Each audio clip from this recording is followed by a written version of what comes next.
दोस्तों, आप सभी का स्वागत है करंट अफेयर्स फंडा के यूट्यूब चैनल पर। मेरा नाम है विकास शर्मा। आपको बताना चाहूंगा कि आईबीपीएस आरआरबी का जो केस चल रहा है, इसमें अभी एक महत्वपूर्ण अपडेट आया है। इसके बारे में मैं आपको एक्सप्लेन करूंगा। बट आपने काफ़ी लोगों ने पूछा कि सर ये केस है क्या। तो आपको बता दूं, एक्चुअली क्या हुआ था, जब आरआरबी का नोटिफिकेशन जारी हुआ था तो उस दौरान अगर आप पिछले 4 से 5 सालों का नोटिफिकेशन देखोगे तो इसमें जो एज कट ऑफ डेट है वो जून होती है। बट इस बार नोटिफिकेशन आपका लेट आया, तो लेट आने की वजह से जो एज कट ऑफ है वो इन्होंने 1 सितंबर दे दी। अब 1 सितंबर देने के बाद में बहुत सारे कैंडिडेट जो हैं वो इस पेपर को नहीं फिल कर पाए, क्योंकि वो ओवर एज यहाँ पर हो गए। तो उसके बाद उन्होंने इलाहाबाद हाईकोर्ट की जो लखनऊ बेंच है उसमें इन्होंने एक केस फाइल किया, अपना फंड कलेक्ट किया, पूरी टीम बनाई, लॉयर्स को कलेक्ट किया। और अब जो है उस केस में एक जो है डेवलपमेंट हुआ है, उसकी हम यहाँ पर थोड़ी सी बात करने वाले हैं।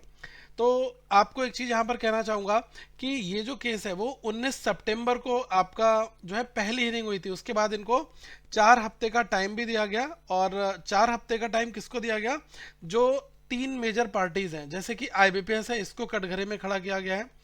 नाबार्ड है, उसकी बात यहाँ पर है। और साथ में जो फाइनेंस मिनिस्ट्री है वो, तो इन लोगों से जो है ये रिस्पोंडेंट है, इनको रिप्लाई देना है। तो अब जो है आप ऐसा मानकर चलें कि जो इसकी अपडेटेड लेटेस्ट हियरिंग है वो 21 नवंबर को होगी। और 21 नवंबर को कुछ हो सकता है। बट अभी 21 नवंबर से पहले यहाँ पर जो ये डेवलपमेंट हुआ है वो मैं आपको बता दूं। अगर आप इसको देखोगे, ये जो है ई कोर्ट्स में ऑलरेडी लिस्टेड है।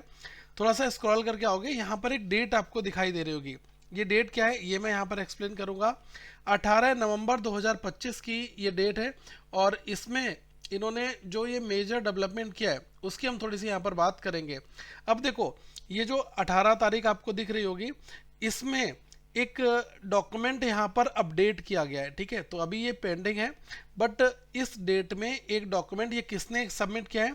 ये किया है आईबीपीएस ने। ठीक है, अब आप देखोगे यहाँ पर केस नंबर इन्होंने बता रखा है। और ये जो आई ए है, इसका मतलब क्या होता है? इसका मतलब होता है इंटरलोक्यूटरी एप्लीकेशन, मतलब यानी कि केस के बीच में दी गई कोई रिक्वेस्ट।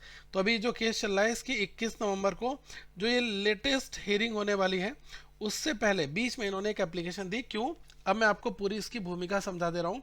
एक्चुअली हुआ क्या, लगातार जब से ये जो लॉयर्स हैं इन्होंने अपनी कड़ी मेहनत की और इस केस में जो अलग अलग पार्टीज को शामिल किया, तो इनको रिप्लाई देना था। लेकिन क्या था कि 4 हफ्ते निकल गए, फिर भी इन्होंने कोई रिप्लाई नहीं दिया। फिर 7 नवंबर था, तब भी एक हियरिंग पड़ी, उसमें भी कोई जवाब ऐसा नहीं आ पाया। 14 नवंबर तक भी कोई रिप्लाई नहीं आया था। और केस जो है वो आगे बढ़ गया, क्योंकि जज एक बार छुट्टी पर थे, एक बार कोई और रीज़न रहा था। अब जो है परीक्षा 22 और 23 नवंबर को आपकी होनी है। तो इसमें जो एडमिट कार्ड जारी हो चुके हैं, तो आईबीपीएस तो अपना फंक्शन आगे बढ़ा रहा है धीरे धीरे। बट स्टूडेंट के परस्पेक्टिव से देखा जाए तो बहुत ज़्यादा आईबीपीएस ने स्टूडेंट का साथ नहीं दिया।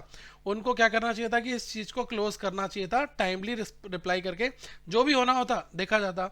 बट सारी चीज़ें डिले हो रही थी। अब क्या है कि लोग बोल रहे हैं कि स्टे लग जाए। तो देखो, स्टे से पहले इन्होंने अपना जवाब जो है वो यहाँ पर दाखिल कर दिया है। अब जो महत्वपूर्ण हियरिंग है जो 21 को होने वाली है, इसमें काफ़ी कुछ हो जाएगा। और जो लॉयर्स हैं, देखते हैं कि वो क्या कदम उठाते हैं। अगर स्टे की मांग होती है तो इस पर स्टे भी हो सकता है, कुछ भी हो सकता है। लेकिन जो लोग एग्जामिनेशंस की प्रिपरेशन कर रहे हैं वो बिल्कुल भी किसी चीज़ को डिले मत करना।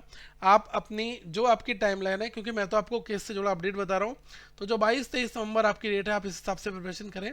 और लोग जो इस केस में पार्टी बने हैं डायरेक्ट और इनडायरेक्ट रूप से, उनसे भी मैं रिक्वेस्ट करूंगा कि वो भी अपनी प्रिपरेशन करते रहें। क्योंकि अगर आपको कोर्ट की ओर से राहत दी गई तो आपके पास टाइम बिल्कुल नहीं होगा अपनी प्रिपरेशन करने का। बाकी करंट अफेयर्स फंडा आपकी मदद करता रहेगा। हमने आपके लिए बेस्ट करंट अफेयर्स एक बहुत सीक्वेंस में बनाकर दिए हैं, और ये आपके एग्जामिनेशंस में बहुत ज़रूरी रोल प्ले करेंगे। तो आप करंट अफेयर्स फंडा के एप्लीकेशन को डाउनलोड कर लेना, वहाँ पर आपको डेली, वीकली, मंथली ये सारी फाइलें मिल जाएंगी। अब जो लोग बहुत ज़्यादा टेंशन में है कि क्या होगा, तो मैं उनसे यही कहूँगा कि अगर आपको मौका मिल गया तब आप क्या करोगे। तो अभी आप अपनी प्रिपरेशन स्टार्ट करो और देखते हैं कि कोर्ट क्या गाइडलाइन अपनी जारी करता है, क्या डायरेक्शन देता है। तो आईबीपीएस को अगर सही मायने में अगर कुछ कोर्ट की ओर से डायरेक्शन मिलता है तो फिर लोगों के फॉर्म दोबारा भरे जाएंगे और वो लोग इस एग्जामिनेशन को भी देंगे। तो अभी थोड़ा सा वेट करिएगा, मैं आपको इस केस से जुड़ी सारी चीज़ें बताता रहूँगा। टिल देन चैनल को सब्सक्राइब कर देना, और आपको बहुत सारे वीडियोस करंट अफेयर्स फंडा के यूट्यूब चैनल पर मिलेंगे।